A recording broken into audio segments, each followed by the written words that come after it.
It is 6:45 this morning. Welcome back to Today in AZ. We're taking a live look from the U.S. Capitol this morning, where the battle rages on over the next coronavirus relief bill. Democrats hope to have the nearly $2 trillion plan on President Biden's desk by the end of next week. And joining us live this morning to talk about the latest on the deal is Senator Mark Kelly. Good morning, Senator.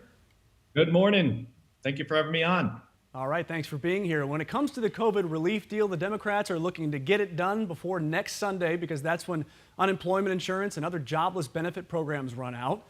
And we have to listen to the entire bill be read aloud today. But do you think it'll be done by then? Well, not by today, but by tomorrow or over the weekend, certainly it will be done, even if we read the entire 600 pages. The important thing here is there is an enormous amount of need in Arizona and across the country, and we can't allow political attempts to derail this package. As you mentioned, unemployment assistance expires in 2 weeks. There's hundreds of thousands of Arizonans and their families that need that assistance. So I'm focused on passing this relief bill, quickly. It might take through the weekend. It's going to increase vaccine distribution, direct payment. It's going to help seniors. I've got a piece of legislation that's in it that allocates more than $1.5 billion to the Aging Network for essential services for seniors. So the latest headline on the deal is that the income requirements for the next round of stimulus money looking a lot narrower. Estimates are showing that this could mean 16 million fewer Americans will qualify to receive a check. Do you support this? Well, so as I've said all along, it's when you're spending $1.9 trillion of the taxpayers' money, it's important that it goes to the places that need it the most. So it's targeted. And this relief package is going to provide low and moderate income households with these $1,400 checks. It's not only to the parents, it includes children and non-child dependents as well. And it's intended to help families who need it the most.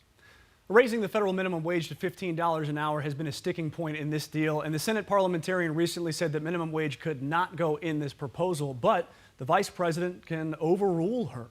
What should the federal minimum wage be, and how should this be handled?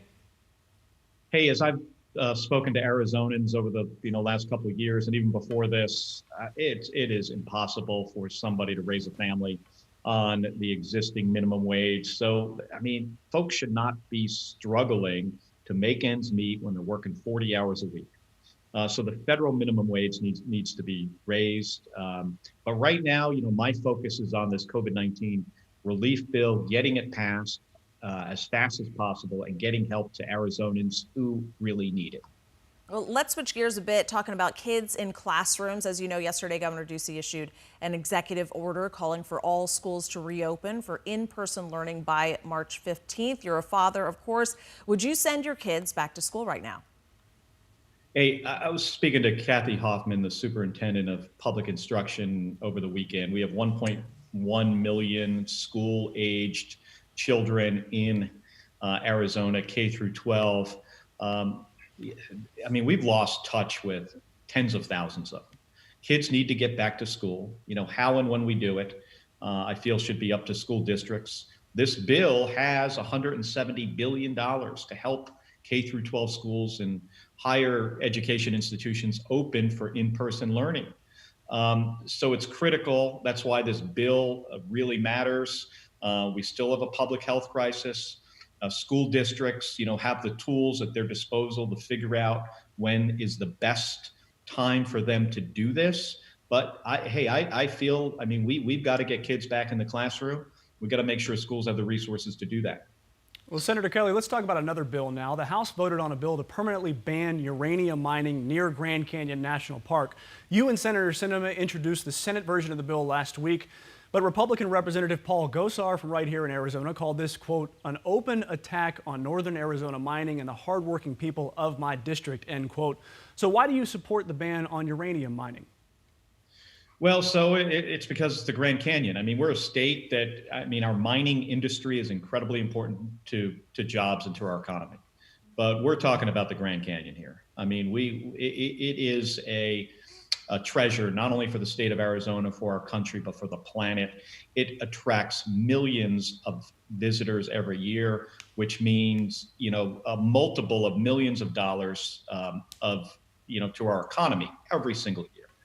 We've got to protect it. So I think it's a really poor idea to mine uranium in and around the Grand Canyon.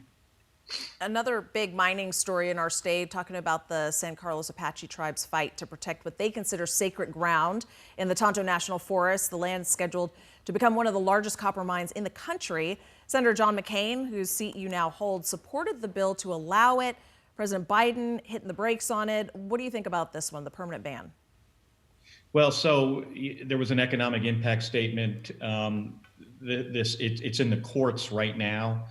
We need to see the details of how this is going to impact the environment and the impact to tribes.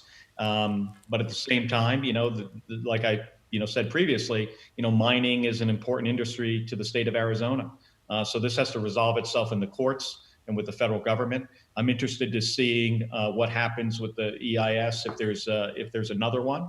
But this is a critical issue for those tribal communities. All right, Senator Mark Kelly, just a few months on the job, couple of months really, and already getting his hands dirty. Senator, thank you very much for joining us this morning. Thank you so much for having me on. I really appreciate it.